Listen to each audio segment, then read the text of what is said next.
This is the result of a project which we've been working on for about 4.5 years actually, and it came about through a series of observations and insights about how work is changing, an increase in collaborative work and an increase in teamwork, and people coming together to share information in shared environments. Now what that was meaning was that we had changes of density in an environment that were forcing people to come to a particular area, present for a period or workshop for a period and then move away. Now what we were finding that this was being delivered by two different sort of functional groups. One was task seating, which was overly complicated, and the other one was lounge furniture, which was very heavy and actually was designed around static environments. So the fusion of those two sort of typologies really produced this range, which the working title was Mobile Soft Seating.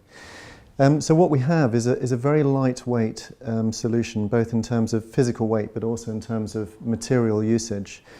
And this was key to us. We wanted something that was very easy to move around, very mobile, and we wanted something that had a very small amount of embedded energy and materiality.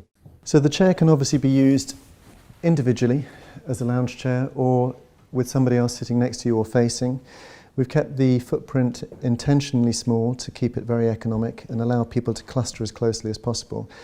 If you're doing laptop work or indeed you're presenting next to somebody, we have a tablet which can be used either for the left or right-handed user, or depending on where your colleagues are sitting, you can deploy the tablet so that you might be able to present and face on a laptop towards them.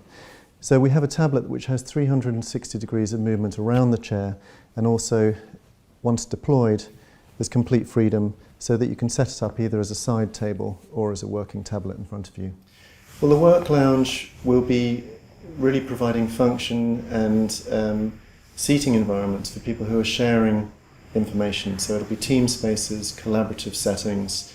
There might be two people coming together to have a private conversation or do a bit of workshopping together, or it might be a group of 6 to 8 people who are sitting around a presentation. In terms of adjustability, we have an adjustable headrest, which is really the only level and degree of adjustability that we think is necessary in this type of chair. So this keeps the material build and the structure down to an absolute minimum, which of course has two other benefits. One is transportation. The lighter the product, the easier it is to transport, the smaller the carbon footprint, and also when the chair does eventually come to the end of its life, we can strip it down to its component parts as easily as possible, which obviously is going to become a necessary requirement for anybody specifying furniture going forwards.